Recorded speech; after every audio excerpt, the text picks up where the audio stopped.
an exclusive on Pod Hub Network. Your city, your podcast.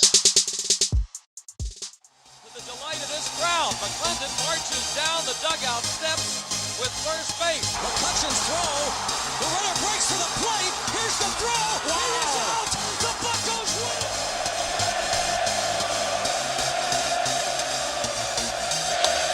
That ball's hit well to left center field. Back toward the track. And that ball is gone. You are listening to the North Shore 9 podcast. Follow them on Twitter, Instagram, and Facebook. Also, make sure to watch NS9 Live every Thursday on Twitch and help support by becoming a patron. Let's go, Bucs! Yo, yo, yo. Good morning. Welcome to Starbucs. I'm your host, Anthony DiNardo. With me, as always, my co-host, Jim Rosati. Jim, welcome to this glorious Wednesday morning again, not a Tuesday. Yes, welcome. We won't get into the details again. They already know the details. When we don't show up on Tuesday, you know what it is. Well, the worst part, too, it was a Tuesday after a long weekend. So it was basically a Monday. I mean, you got to... True. You look at it like that, and it's not that bad. Yeah, sure. I like the excuse. I'll take it. Yeah. This time it was both of our faults at the same time, so... Right, I know. Anyways, so, happy Pirates. I guess you can technically call it a sweep. They were swept in Kansas City. It was a 2-game series. Not so fun. They came off the Rockies series, taking 2 of 3. So there was some slight improvement there. That was nice to see some wins. Yeah, I think what the Rockies series just showed us is that the Rockies are really bad. The Rockies are really bad. But even like when you look at their best players are playing pretty bad. Like Charlie Blackmon, Trevor Story, especially like to their capabilities, are playing pretty not on par. I'll put it that way. It's not like they're terrible, but not to their standards. Mm-hmm. Yeah, no, and like with the fact that they went with that doubleheader, right? They didn't score a single run in the doubleheader. Like they're in some trouble. There's going to be, I think it's one of those things where, you know, we talked about at the beginning of the year, you know, what are our chances of getting this first overall pick next year? And Colorado definitely looks like they could be a team that puts a damper in that situation for the Pirates. Yeah, they've really put it together this year. They're fighting for that number 1 spot. Yeah. They're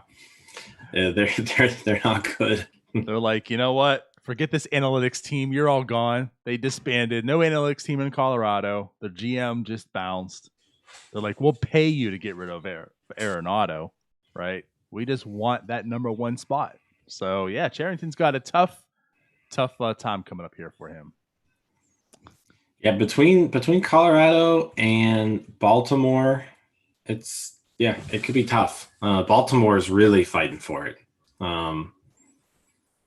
Did they lose? And it's actually like 11 in a row or something. Did they lose some crazy amount of games in a row right now? I mean, they won yesterday, and I think that was their first win in at least over a week. Yeah. 14 game losing streak is what they had. So coming from That's Mr. bad. 54 wins himself, you're out here telling us how that might be too optimistic for the Pirates to even get that number 1 pick. That isn't enough because you have teams like the Rockies and the Orioles, which, like you said, and it is true, you know, they're showing why it might be tough for the Pirates to slide in there. But you are right. I mean, the Pirates, they face the Rockies. Now, what kind of stunk is 2 of those wins came in one day. So it's not like it's us Pirates fans could like celebrate over a time period. You know, it wasn't like this great weekend. It was one day. It was a doubleheader. But yeah, it was kind of cool. And then of course now we go to Kansas City and they drop 2 in a row. Off day today, and then they will be facing the Marlins coming up with Starling Marte returning to PNC. So that's true. That's something I'm looking forward to seeing. And Corey Dickerson, right? And Corey Dickerson. There was like a plethora of players, but I don't believe. I mean, Cervelli's of course no longer with them. Harold Ramirez is no longer with them. Yeah. Who else did they have for a time? I forget. That might have been it. I think there was somebody else. I think there was 5 Pirates of their team at one time. But regardless, yes. So Marte returns. But yeah, let's get into the show. So we'll again kick it off here as our new favorite segment.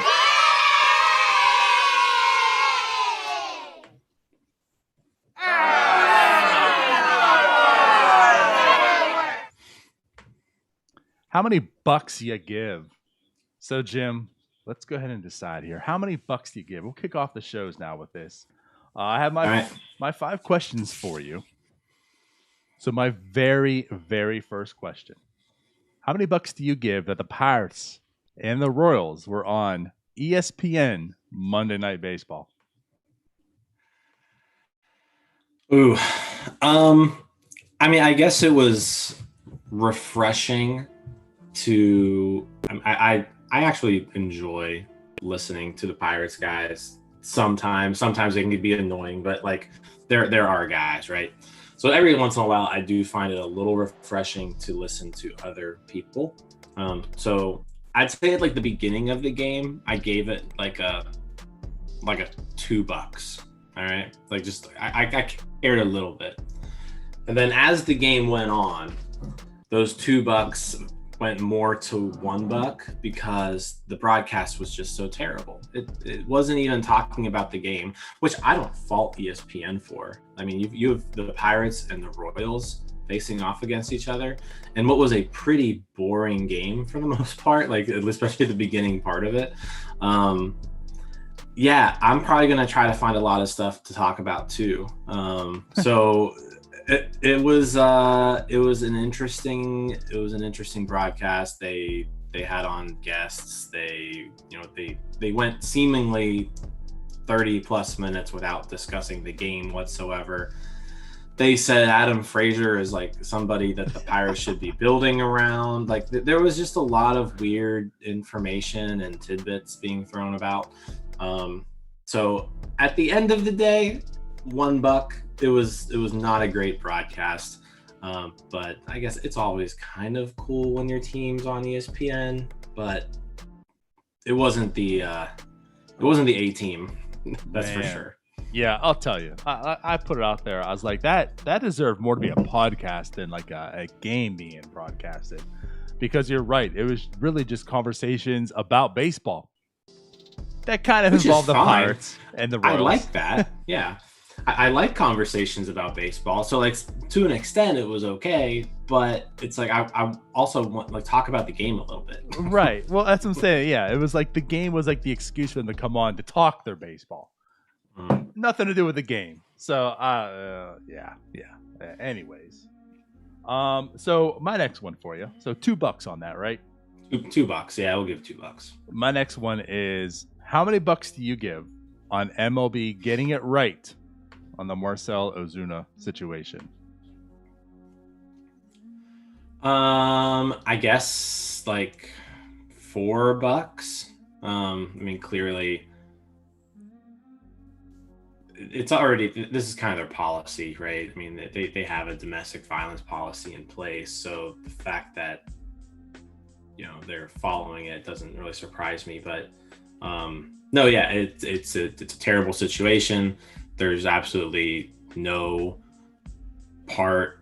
There's no reason why the league shouldn't be swift in their actions with that. It was a pretty easy call, it sounds like. Then based off of the reports that we're seeing, like definitely an easy call for MLB to make. So yeah, I mean they did what they're supposed to do in a situation like that. Yeah, so $4. I give it. I mean, these things are terrible. These things are just awful, terrible. And it sounds like, the police really caught him in the act doing it. Like there's no questions about it. But yeah, yet I mean, he's probably going to prison. Yeah. Like I mean, yeah.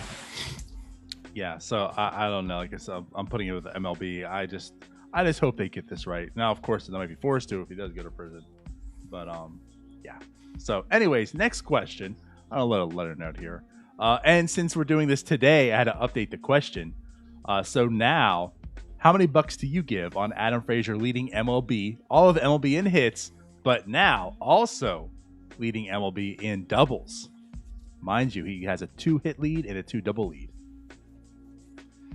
I'll give this one $5. I mean, it's awesome to see. Like if you going in the beginning of the year, right? Adam Frazier was one of those guys who we were expecting would be traded. And the fact that he is now performing as well as he is, and it just keeps going. Like he shows no sign of stopping. Another double last night. So, I mean, like I said, there's no way around it. He's having a great year. He's having an excellent year, and there's going to be a lot of teams, I think, looking to add him here, down the stretch. And that just plays into the Pirates' hands. That just makes everything a little bit better.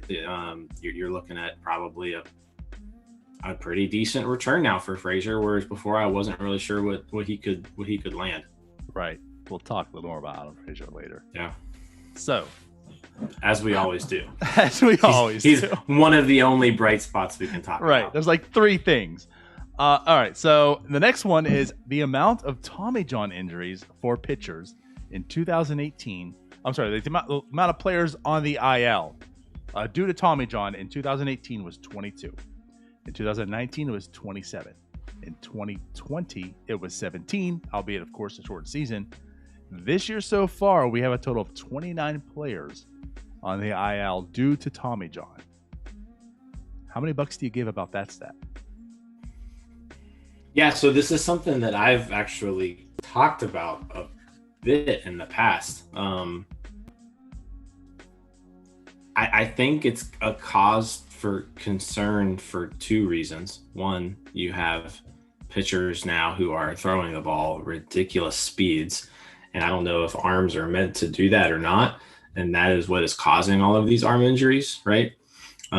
You have pitchers who are throwing max effort out of the bullpen. You've got starting pitchers who are throwing max effort because they no longer are expected to throw 7 or 8 innings. They're fine if they throw 5, right?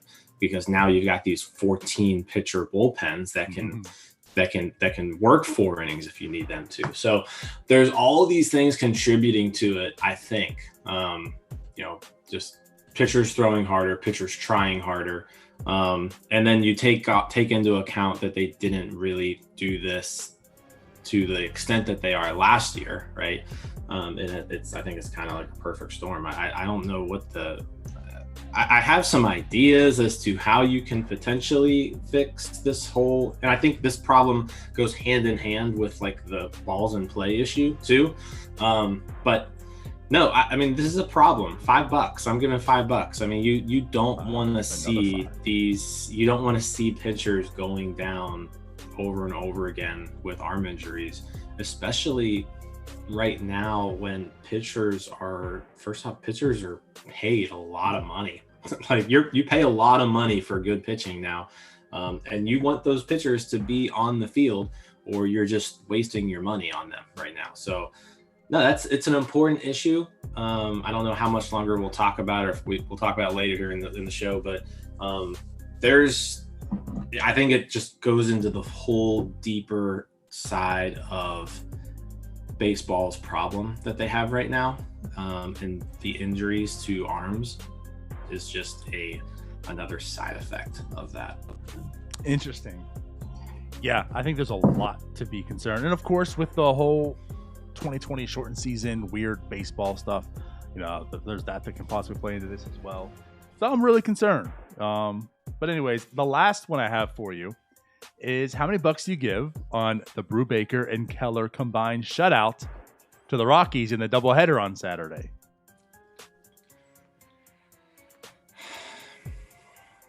$3. Keller, I mean, it's one of those things where you expected Keller to do it because he was awful last time out. It's just his normal pattern. Brubaker, it was good to see a bounce back, but again, it was one game against the Rockies. I mean, I'm not like, okay, they're back, right? We need to see Keller. We've said this over and over again. We need to see Keller do it, a few times in a row. So I said, good to see him start well, and it's good to see him have a good start, but what's going to happen is next time out. Yeah, I'm with you. That was so getting into this Rockies series, those 2 wins. That was really, really nice to see the 2 shutout games. I mean, 7 innings, both pitchers looked really, really good. Just a fun game to see.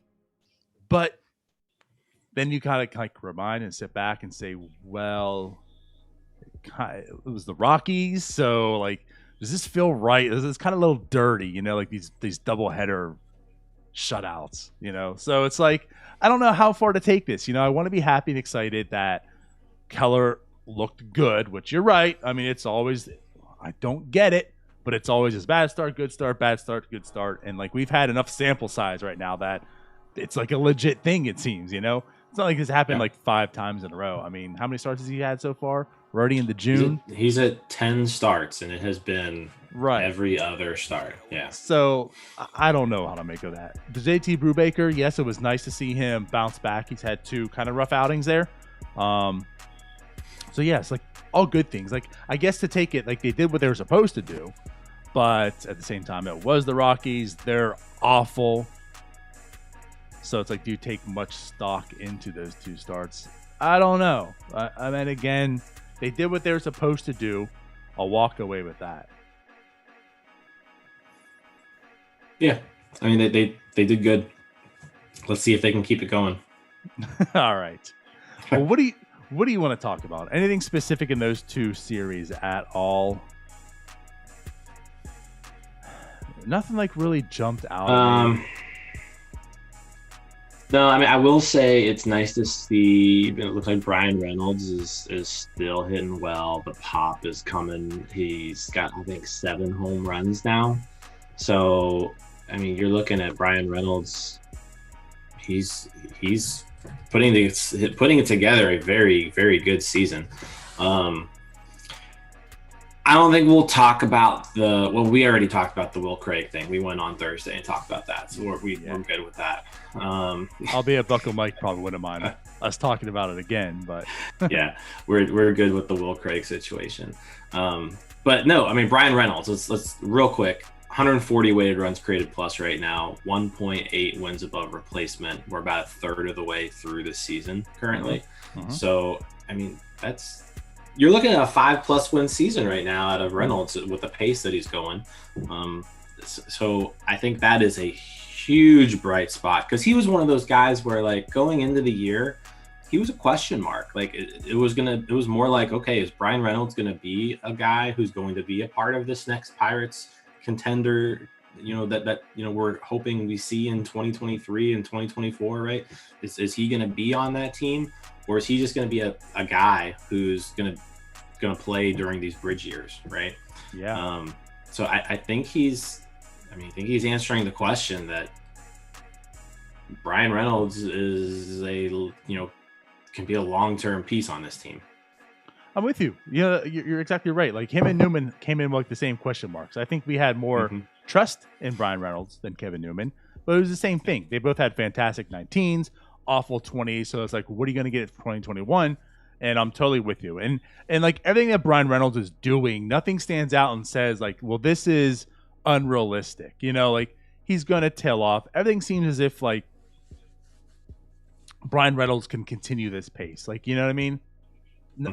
It's not as if like he hit like 7 home runs in a week, right? And everything just spiked, and now it's like, well, that's going to settle down. Like, everything he's done is pretty consistent.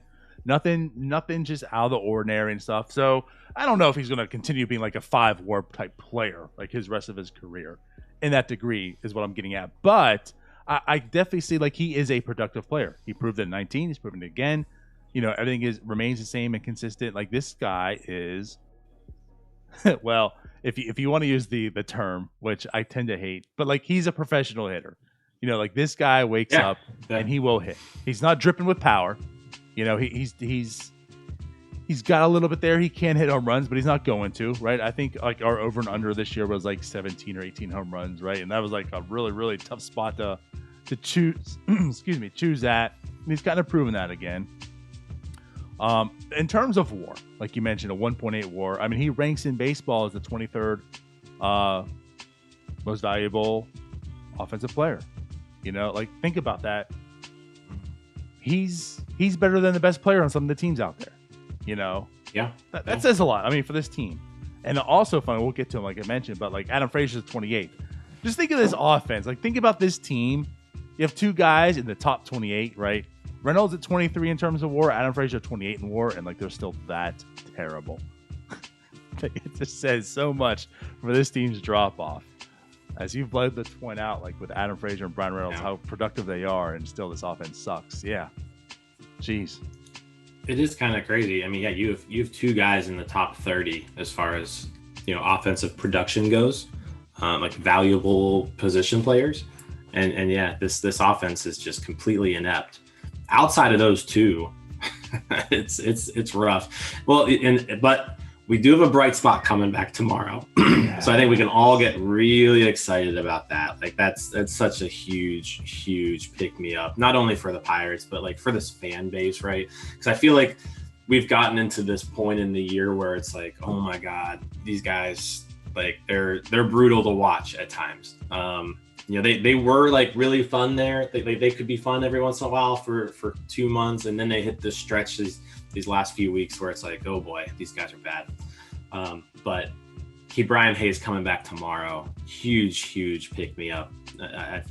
That'll hopefully re-energize everything, and it'll be like a new opening day type situation. So yeah, I'm looking forward to that. That should help. But no, you can't ask for more from Bryan Reynolds right now. At all. Really can't. He is, yeah. He's doing everything that you would have loved to have seen him do from the get-go. Yes. No, I'm very pleased with Bryan Reynolds. And then getting into Adam Frazier as well. We said we're going to bring him up. Very pleased on Adam Frazier. Was not expecting it to be, June 2nd. Talking about Adam Frazier leading in hits, although that's definitely more believable than the next one. Also leading in doubles. Adam Frazier, everybody. Adam Frazier also tied with Bryan Reynolds on the team for the slugging percentage.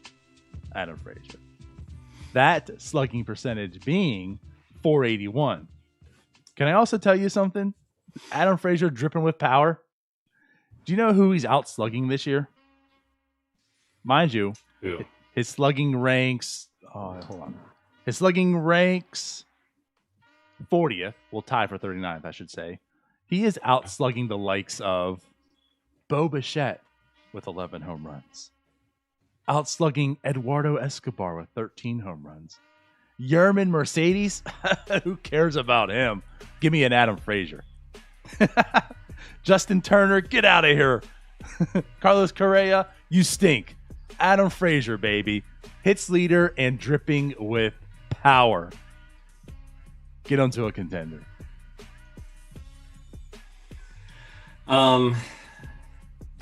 Okay. I guess if you rack up that many hits, the slugging percentage is going to be there eventually, and especially if you're hitting a lot of doubles, like it's going to happen. And again, it goes back to like his doubles. His doubles are still all like perfectly placed doubles. Like, I mean, think about last night's. Literally like 3 centimeters away from the glove of what's his face, and that was a double. Like that's the patent Adam Frazier hit. Yeah, I mean, it's not like he's like roping balls off the wall. No, he is. He's crushing it. Look at that slugging percentage, Jim. He's crushing it. Yeah, it's insane. He has mastered hitting. Like, I mean, there's no other way to put it. He's been excellent. He is hitting the ball where the fielders are not, and nobody can get him out. It's pretty cool to see. I don't know if I can remember like people keep saying like Freddie Sanchez and stuff, but like Freddie Sanchez was like a line drive hitter. He kind of sprayed the ball all over the place, but I don't remember Freddie Sanchez like doing the things that Adam Frazier's doing right now. I can't remember a hitter who consistently just dinked and dunked the ball around the field like Frazier does. And again, mind you, do it so well. This is now June 3rd. Like Yeah. we're past the point of like short sample size. This isn't just like over 50, 60, 100 at bats. I mean, like you said, we're basically a third through the season. I mean, yeah, it's still short in comparison, but he's done this consistently enough where there's some skill to this. Now, this is what baffles me with Adam Frazier. When you look like his StatCast, okay, get here into some numbers and such, like his 2021 compared to his 2020, compared to his 2019, like not much looks different. Everything is basically the same, Jim. It's not as if he's totally changed his profile. Like he's maybe just a hair weaker this year as far as like exit velocity, and the launch angle is just like a hair higher. So maybe it's adding more bloops, as we say, right? But like for the most part, he's hitting the ball basically as normal as he has been. It just seems as if this year the placement is absurdly like perfectly placed.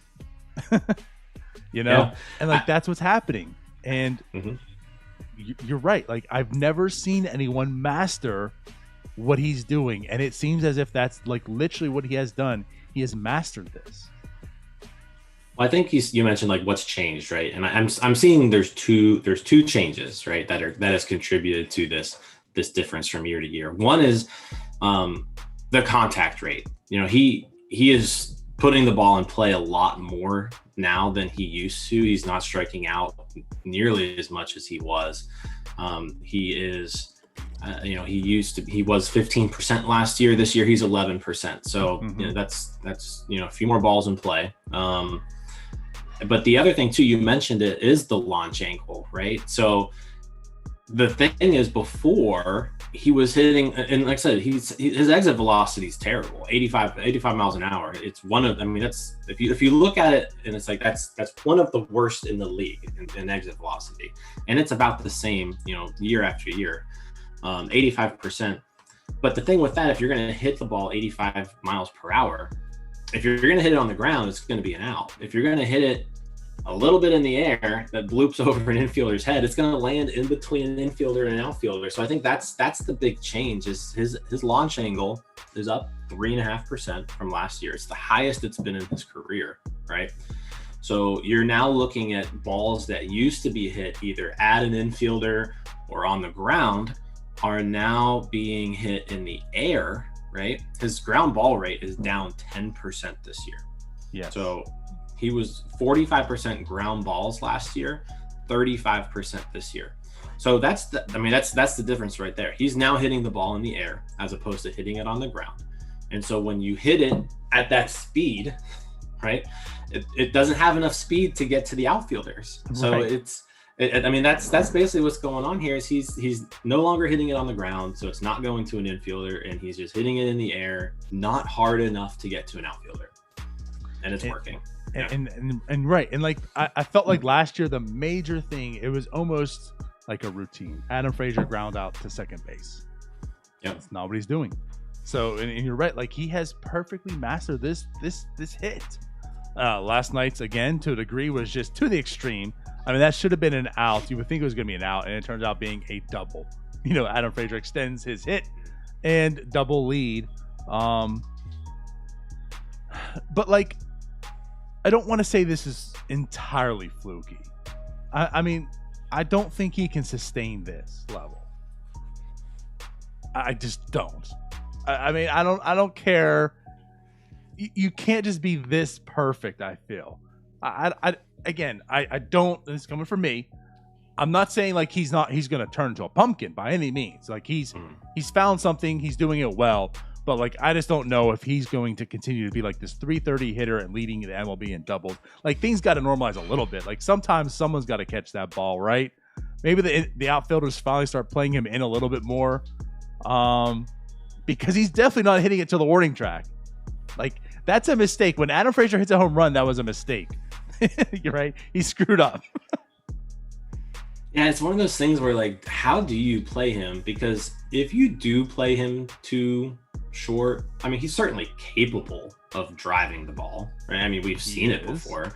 So, like, do you take away that bloop single now, but then you're risking Adam Frazier just hitting deep fly balls and getting a double? I mean, so like it's one of those things where okay, single ends up being a double though. That's the thing.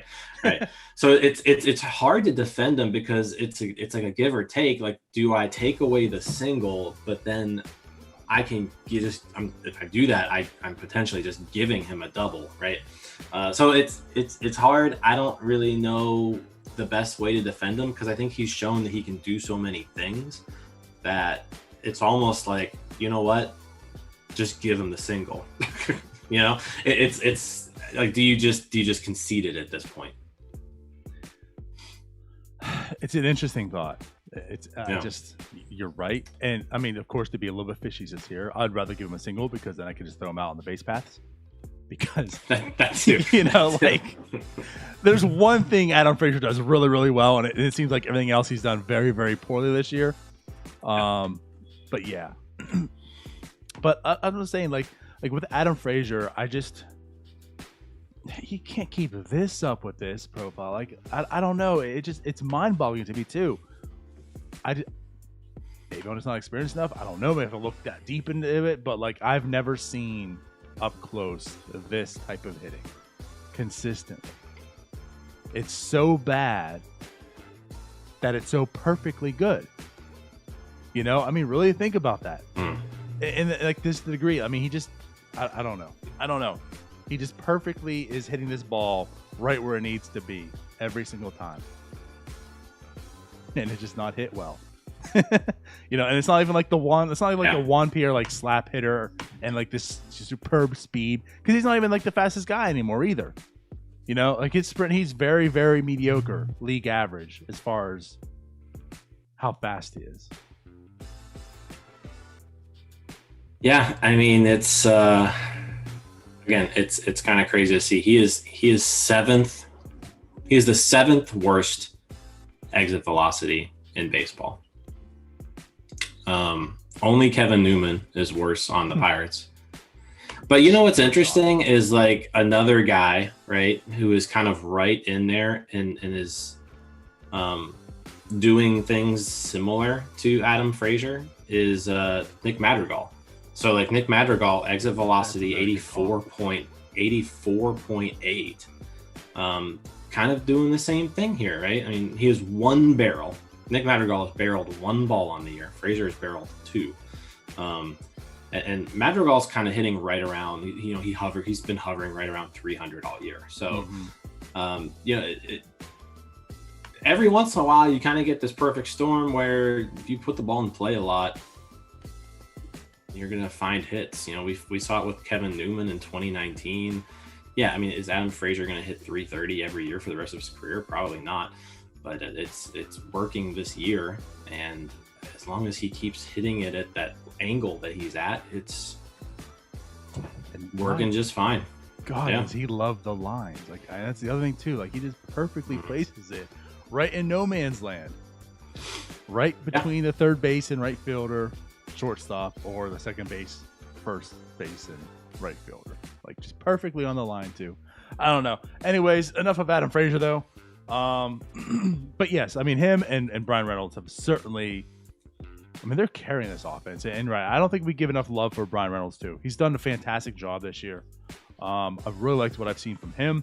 And yes, starting tomorrow, the big news: we do get Brian Hayes back, so something fun to get excited about. I will say this: the left side of this infield has actually been very fun to watch. I mean, Newman's playing exceptional defense. You know, when Eric Gonzalez slides over to third for the most part, he's looked, I mean, so smooth out there, you know, and like we're going to get Brian Hayes now at third base also. Defensively, this could be really, really fun to watch. Offensively, it deepens things a little bit, right? It's not just like two players and that's it. Adam Frazier stranded on second base or third base or whatever.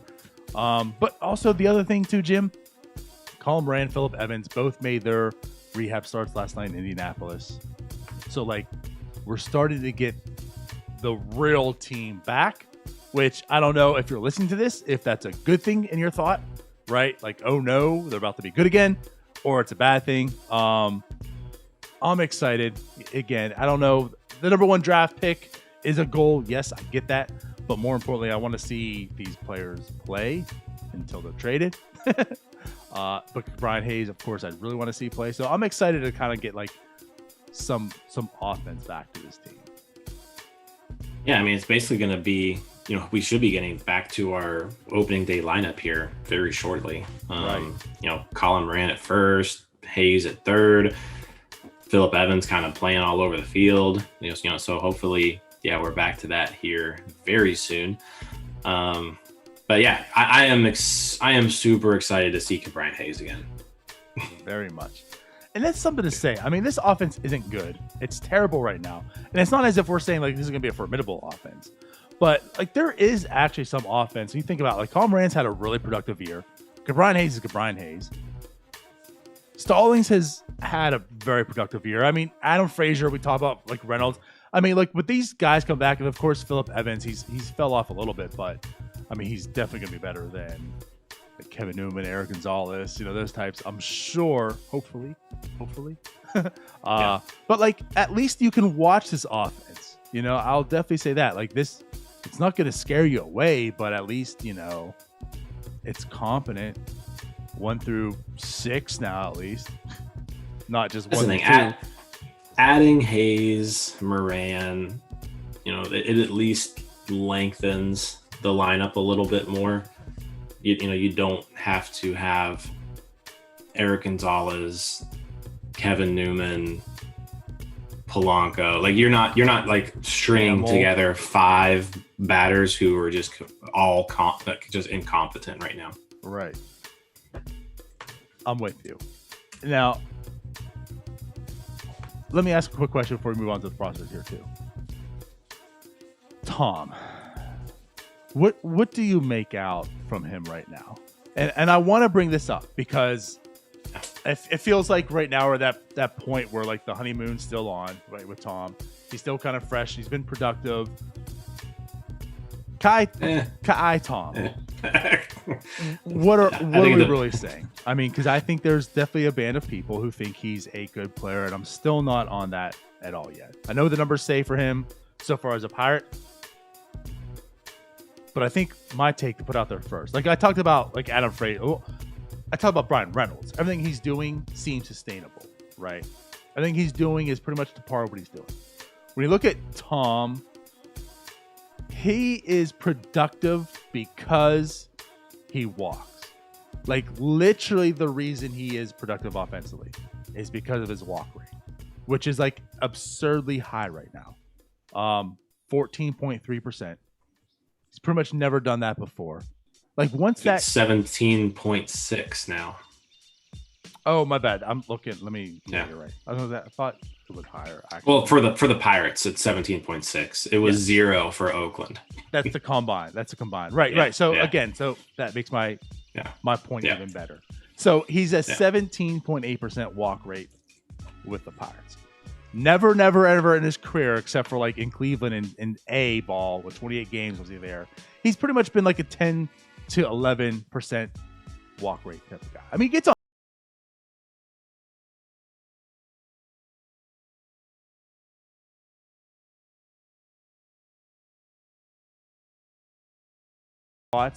He's not terrible. He's not like pathetic.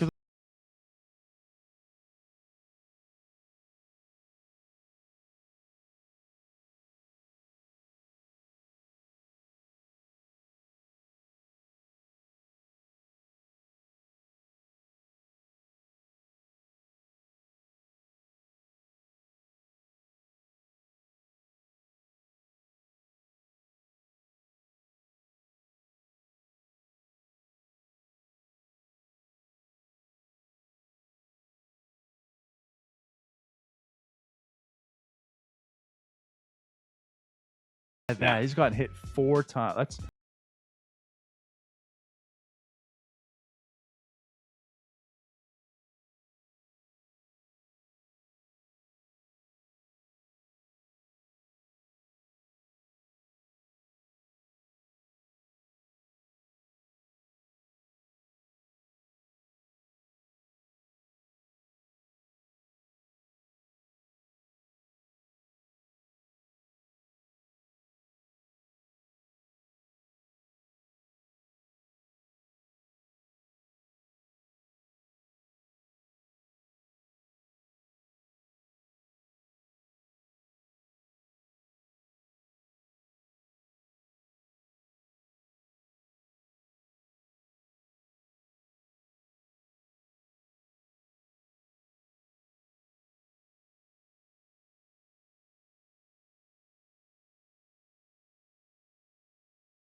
going to just get him out more. Right. No, that's I'm with you. Like that's part of it. Yeah. You know, like yes, that's what he's doing right now for the Pirates, and he's 68 plate appearances, but he's never done it to this level. So obviously, it's going to regress. And when he's not getting on base, 1 out of 5 times via walk, he's a Rule 5 player that Oakland gave up. Yeah. All right. Cool. Let's get on to our prospects then. All right.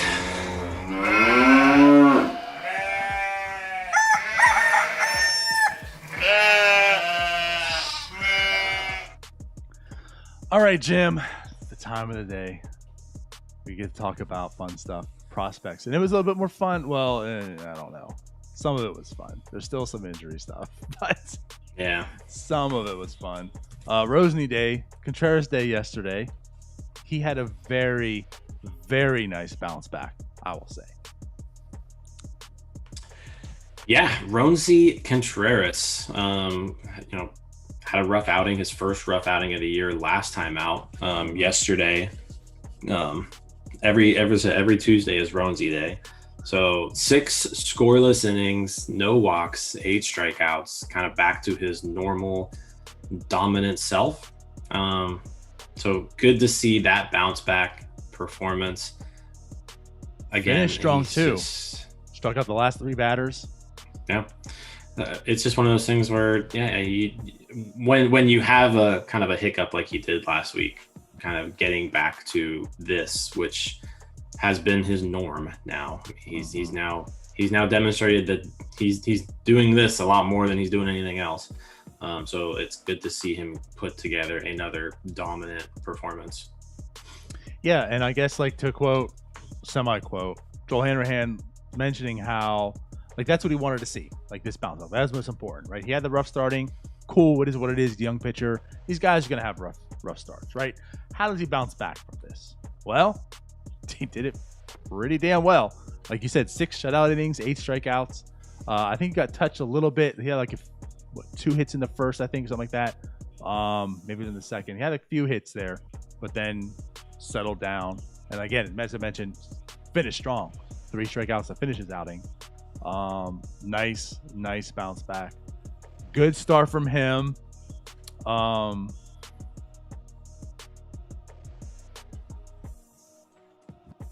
guess we want to bounce over. Not a good start from Quinn Priester again.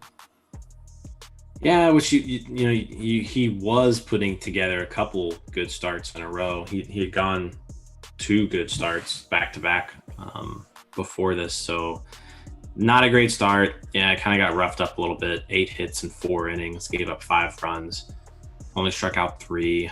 It was a rough day in general for Greensboro. You kind of look up and down the lineup. None of the interesting guys on Greensboro's team yesterday look good. Sticking with Greensboro, Peguero is back, right? So Peguero is back in the lineup. However, since he's returned, hasn't gotten a hit. So maybe not too concerning yet, but somebody keep an eye on. He's just just seems like it's his first slump that he's experienced, which could just be due to coming back after some time off, getting his timing back, things like that. So Peguero in a little bit of a rough stretch right now for Greensboro since coming back from his injury.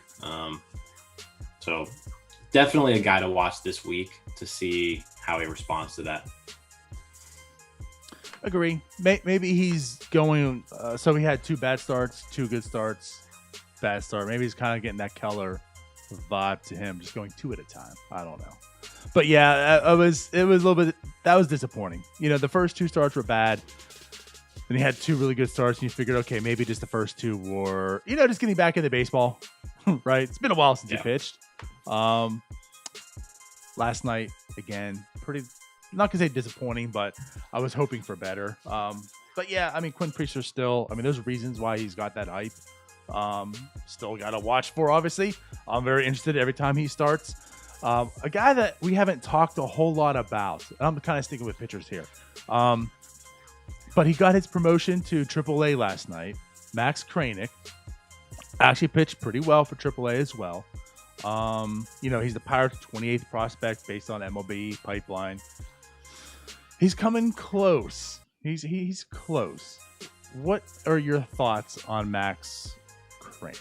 I mean, I know he didn't have like this superb stellar so far, start in Double-A, but it was good enough. And again, he got the call up in Triple-A, and he did well there.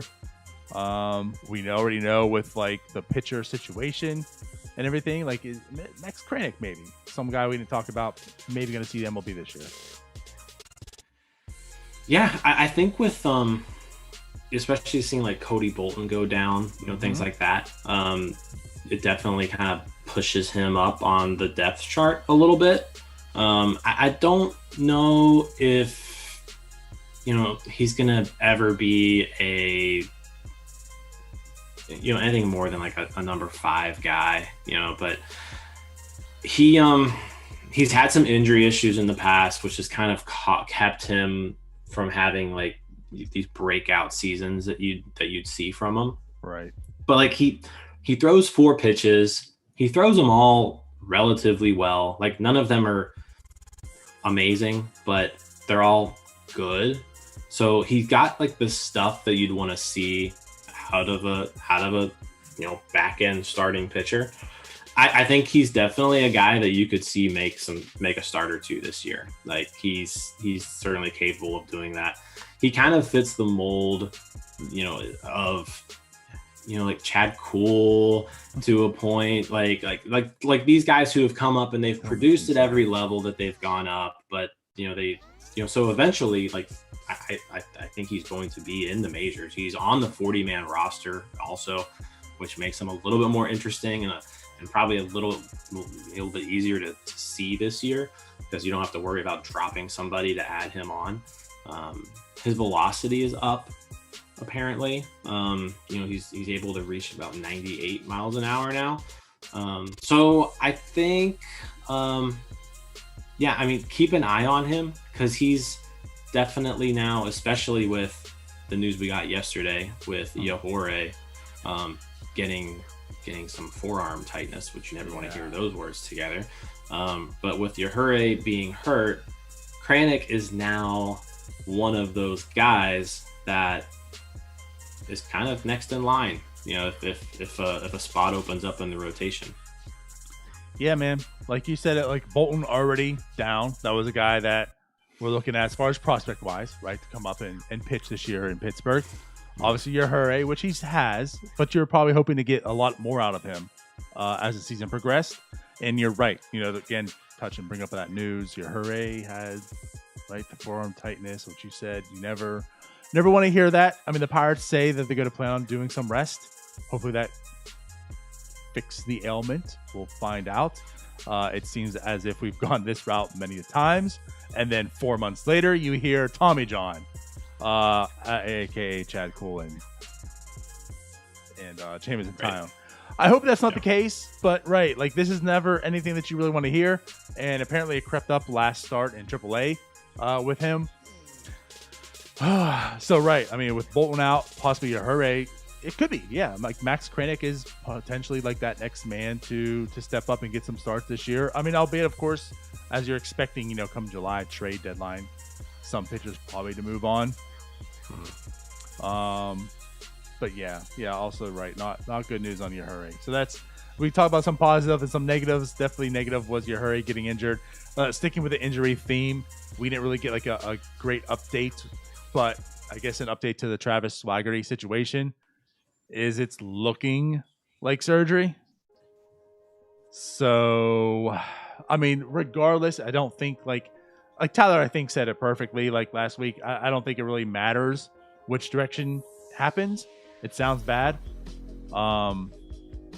I guess it just, there's like some potential like closure, like it's going to be surgery, it sounds like. So with that being said, I feel like we're probably expecting him just to be done for the year. Yeah, that's what it looks like. Yeah. Which, yeah, you just hate to see it, because this was a big year for him. From like his prospect status standpoint. So we're now chalking this up to a lost season, and so you're now looking at a college hitter who still really hasn't played above high A ball. Yeah. And he's going to be 24. Yeah. I mean, it's a very valid point. Yeah. Granted, of course, part of it is because of the lost season. He couldn't, but I mean, that's part of it. It is what it is. And he's playing the AAA this year and, just a handful of games, and now he's injured. And you're right, man. I mean, to come back next season still to be like, what are you above high A baseball? That's a huge question mark. Like, you can't plan a team and pencil in and say, like, Swaggerty is part of our plans. Can't do it. That would be irresponsible. So, right. And, of course, we're already low as far as outfielders go. But you know what? I want to bring up an outfielder. It's not a guy who's on any prospect lists. We're just talking about, I mean, obviously, like, Swaggerty was that guy. Oliva was apparently that guy who's going to be, like, the next man up for the Pirates. But there's a guy in AAA right now who's gotten his promotion there also. He's been hitting well. Bly Madrid. Bly guy. What do you think about him? And I'm saying this, too, because there might be a real possibility you see him in Pittsburgh. Like, he might be the guy you see in Pittsburgh this year. I mean, at this point, it's possible. I mean, they've got this carousel of outfielders that they're kind of just rolling through, and if he just keeps producing, then I mean, I don't see a reason why not. We did see Hunter Owen for like a second, so I think, yeah. So probably like the same. Is it Hunter Owen or? Is that who it is? I don't even know now. But I think he played like a day. So kind of fits that mold, right? Non-prospect, right? We're talking about non-prospects here. Yes. They're organizational guys. These are people who you have on your minor league teams to fill rosters, right? But every once in a while, in a perfect storm, they're performing and you need something at the major league level. So yeah, could we see is it Bly Madris? Is that how you pronounce it? I believe so. So. Yeah. So you could see him. Yeah. I mean, you could see him at the major league level at some point. I don't really think he's someone that you get excited about necessarily. All in all, it seems like he's people like him. He's active on Twitter. He does stuff on Twitter, so people like him for that. But again, he's organizational depth. He's organizational depth. He's 25.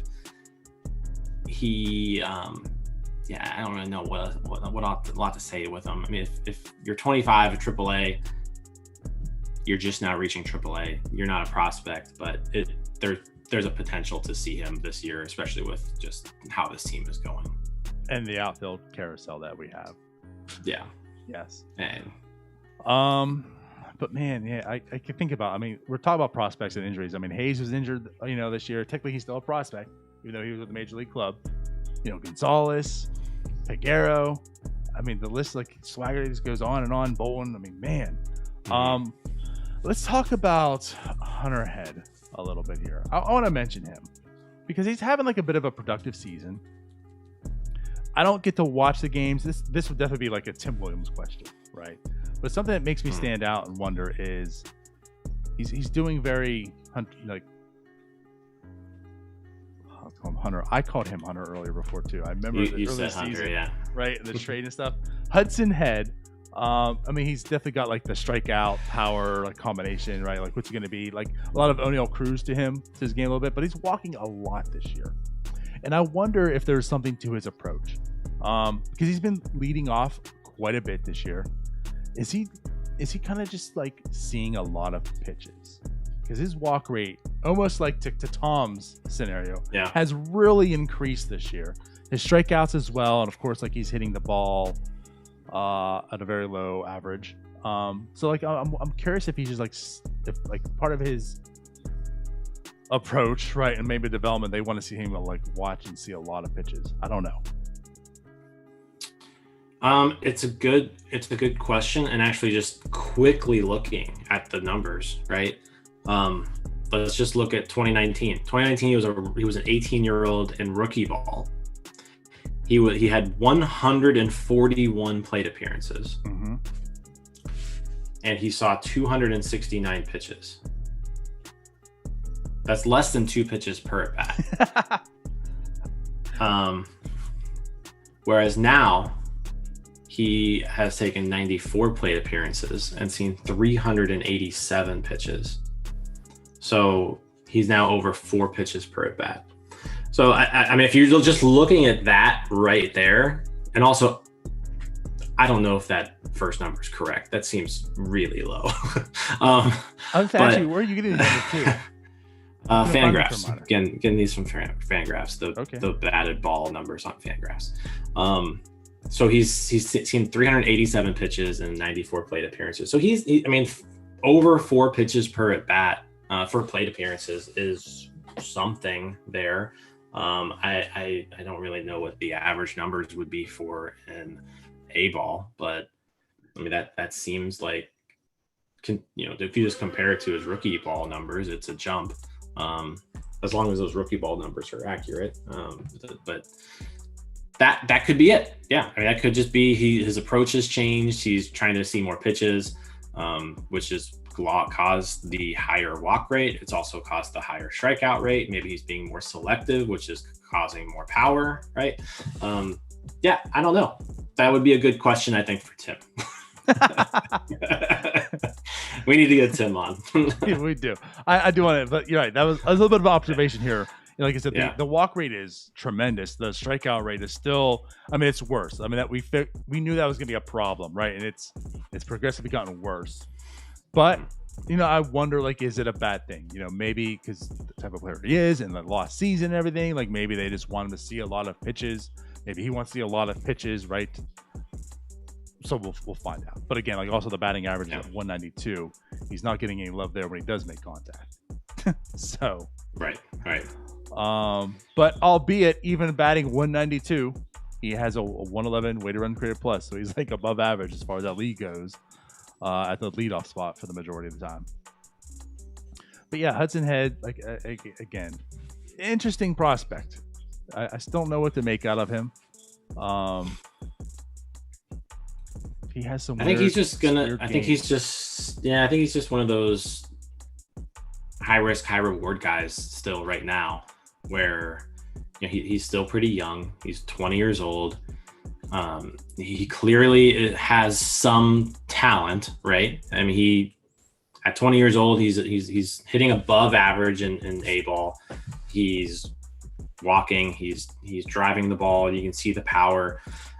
It's just, can he kind of put all his tools together and become productive, right? Which, in order to be that, he's got to strike out less, and he's got to hit a little bit more.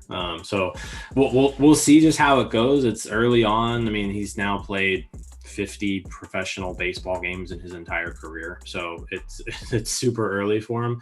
But definitely a guy to watch on that Bradenton team. That Bradenton team is a little more interesting than I thought it was going to be. Yeah.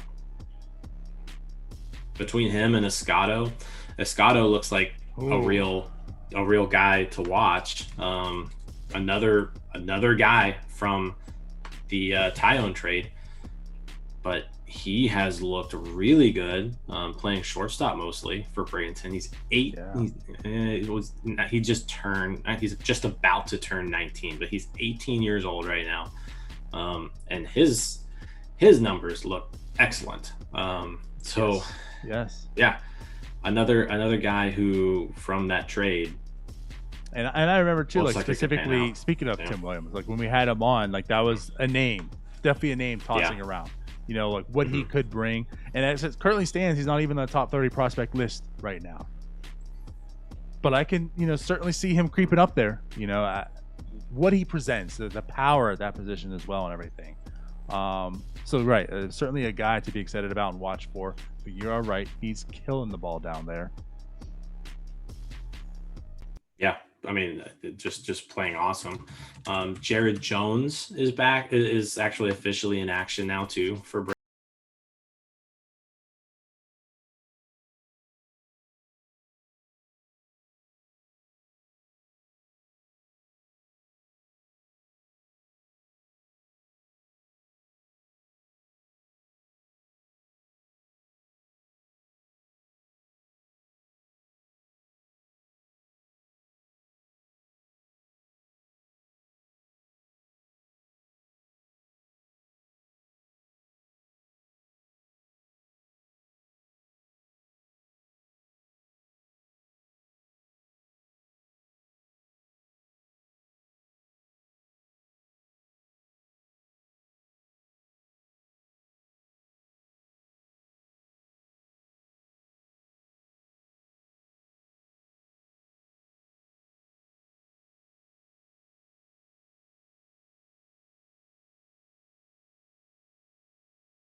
118 weighted runs created plus so far at age 22 in Double-A. He is, I think he's someone to just make sure you keep on your radar. You know, not necessarily somebody where it's like, oh my God, I'm super excited about Cal Mitchell, but like, don't forget about him, I guess is what I'm saying. I think with the influx of talent that's come into the organization, he's maybe been a guy who just people don't talk about anymore. And I know we haven't really mentioned his name at all, I feel like, but just keep an eye on him. Don't forget about him. He's there and he's playing pretty well. No, you honestly, you make a good point. Yeah. And you're right. We really haven't talked about him. And I feel like, and that was that group of outfielders that started like West Virginia, right? Him being part of it, like, was really, pretty talented. And you had some hopes for like Cal Mitchell. And I feel like, 2019 came and he went to Bradenton, didn't have like the best season. And then 2020 was a loss. So I think you're right. It's almost like there's probably talks about Cal Mitchell before. Like you said, everyone knows him. And this kind of fell off because, again, like the poor play, then the lost season, and now this influx of new shiny toys that we all want to play with, that it's like, well, where's Cal Mitchell fit? You're right. I think he does deserve a little more love. He's a guy we probably should talk a little more about. I don't know what to make of him as far as like a real prospect, but he'll be in the majors. I feel like he will be in PNC soon. Yeah, I mean, he's a guy who is steadily, he's moved up the ladder step by step. He's shown that he can play at every level he's been at. So again, I don't think like you'll see Cal Mitchell in PNC Park this year, but no. Yeah, I think he's a guy who will eventually make it, and I think he has the potential to provide some power from the left side. Yeah, good call. Oh. Good call. Anyone else you want to talk about? I guess just real quick, Mason Martin 3 strikeouts last night also, if I recall. His problem with striking out still heavily exists. Yeah, he is striking out a lot. He is mashing though still, so that's good to see. Yeah. There were a couple other promotions yesterday too, other than Kranick. Trying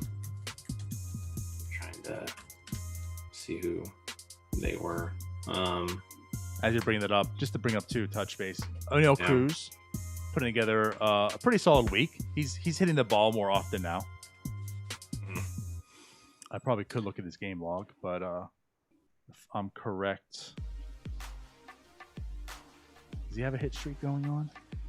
O'Neal Cruz on a 7-game hitting streak. 7-game, perfect. Hitting the ball pretty well too. So yeah, he's doing good. Not Nelson. Yeah. If he turns into Nelson, I would that would be fantastic. I just don't want to wait till he turns 30, though. Also, to turn into Nelson Cruz.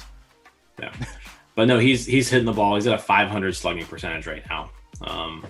4 home runs. He's got 4 doubles, 2 triples. So he's hitting. Strikeout still there, 27%, but also not like absolutely terrible. Yeah, it's like I'll live with that. Yeah. It's still not what I want to see, but it's not where I'm feeling like, oh boy, this is going to go south. If he can hit 30 home runs, then that's fine. that's fine. I just kind of feel like this is what he is, and I'm okay with that. Mm-hmm. Yeah. Yeah, I'd like to. I want to see him just put up huge power numbers and get called up and start hitting the ball.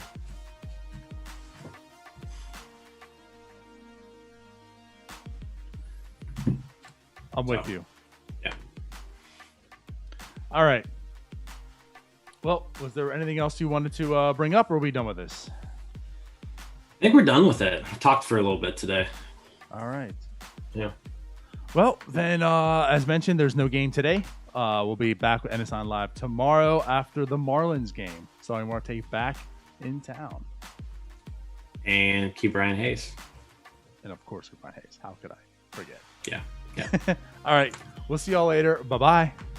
See you guys.